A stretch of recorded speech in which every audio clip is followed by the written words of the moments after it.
Hey YouTube, Heartless Angel here, bringing you yet another Wi-Fi battle. Now before we begin, I just want to say I know I've been bringing the same team for the last couple of battles, and I'm sorry about that. I know that can make it seem a little boring, but I will be bringing new teams starting my next battle video, that is a promise. So I'm facing Ken today, aka KillaKecleon. Make sure you check out his YouTube channel. He's got some really cool stuff. Now, as usual, I start off with the Galvantula, and he starts out with Crawdaunt. Now, knowing this thing is a huge physical threat, I decide to forget the sticky web and just go straight for the Thunder, hoping to take it out. He is focus sashed, however, and survives the Thunder and gets a knockoff on me, bringing me down to my own focus sash. Now, knowing that it most likely runs Aquajet, I decide to sack Galvantula so I can get a free switch-in. Not a free switch-in, a safe switch-in. And he does go for the Aquajet, and Galvantula falls, allowing me to bring an Entei. Now, I know I can outspeed this thing if I go for an E-speed.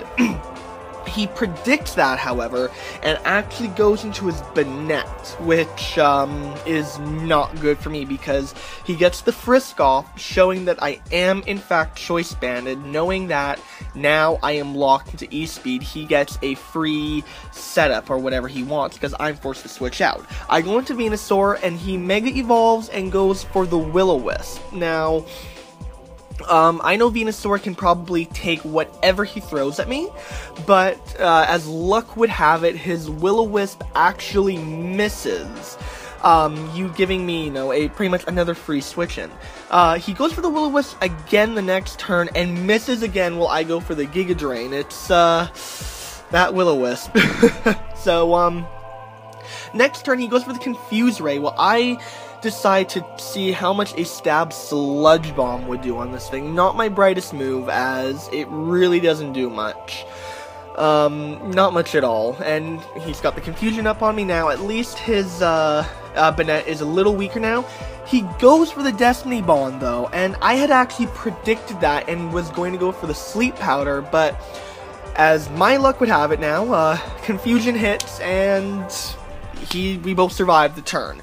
So, next turn, he goes for the Will-O-Wisp once again. And this time, it actually hits me.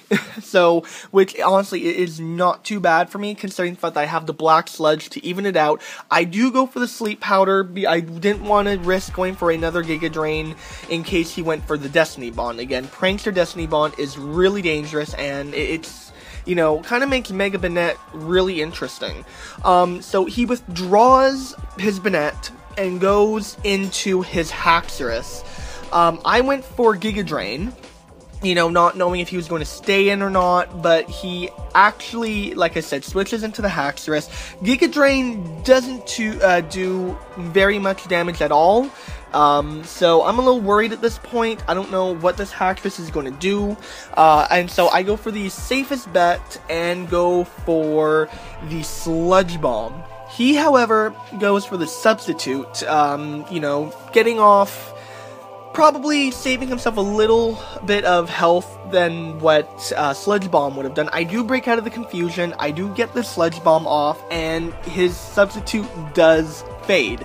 Now, thinking that he may go for another Substitute, I decide to switch into Gardevoir, thinking if he Substitutes, I can bring in Gardevoir, Mega Evolve, get the Hyper Voice to go through the sub and take him out. However, he does, in fact, go straight for the Dragon Dance, really putting me in a awkward position. I don't know if he's running the Poison Jab like some Haxorus do to counter Fairy types, especially after the Dragon Dance. I know for a fact he does outspeed me.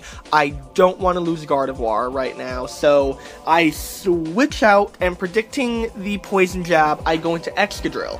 However, he doesn't go for Poison Jab, he goes for Earthquake, which is, actually fine by me because I do run the Air Balloon on my Excadrill. Now, not knowing what he's going to do, I decide to set up some Stealth Rocks just so I can get Crawdaunt out of the way. He does go for the Substitute. I don't know if he's going to try to set up another Dragon Dance or what he's planning, but he goes for the Dragon Claw, which breaks my balloon and does about a little less than half I would be able to take another Dragon Claw, but with my Air Balloon popped, I know for the fact that next turn he's going to go for the EQ.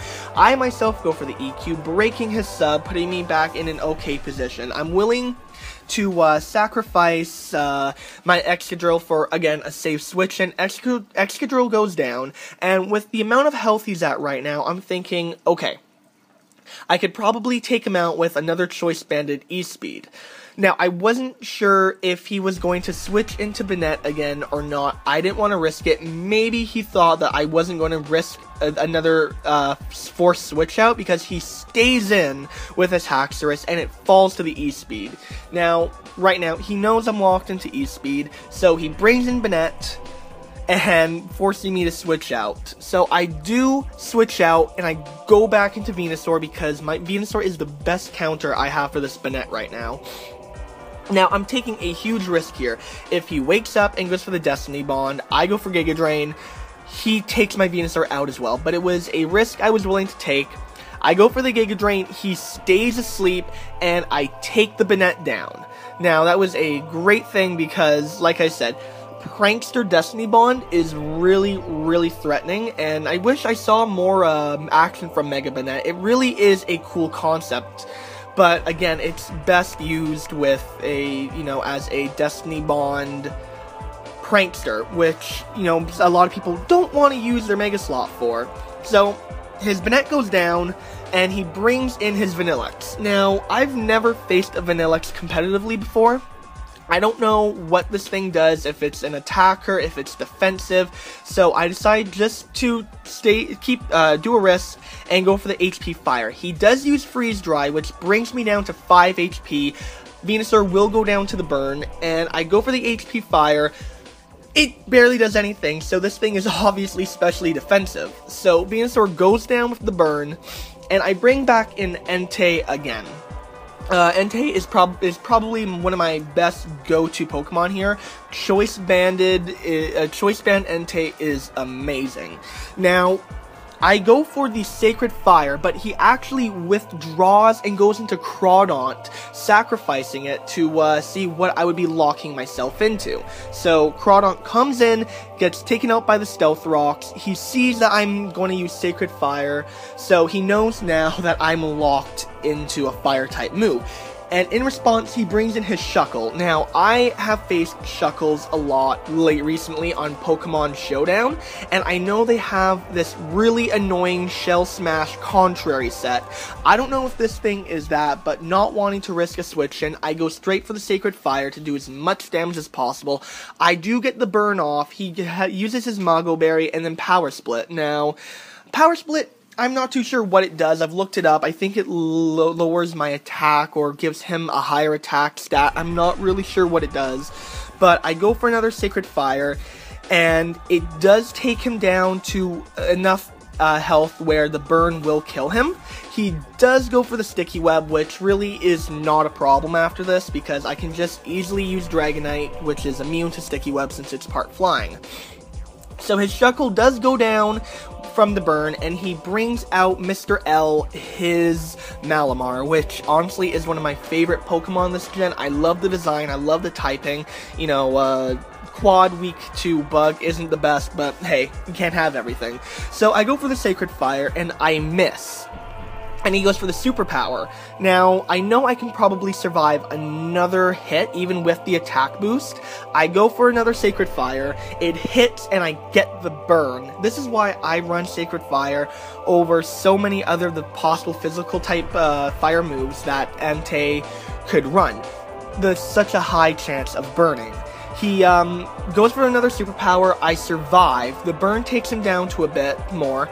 I go for another Sacred Fire since I'm, stuck in it with Choice Band. It isn't enough to kill thanks to the defense boost of the 2 superpowers. He finishes me off with Psycho Cut and then proceeds to fall with the burn. Now, knowing the only Pokemon he has left after this is Vanilluxe, I decide to go into Dragonite. I won't be affected by Sticky Web, and I'm pretty sure I should be able to take it out with an unboosted Fire Punch, especially after the Stealth Rock damage. So we bring them in.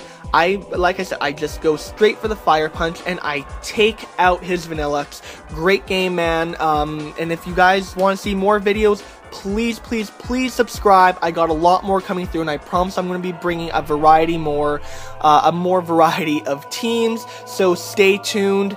Have a good day, guys. Thanks for watching.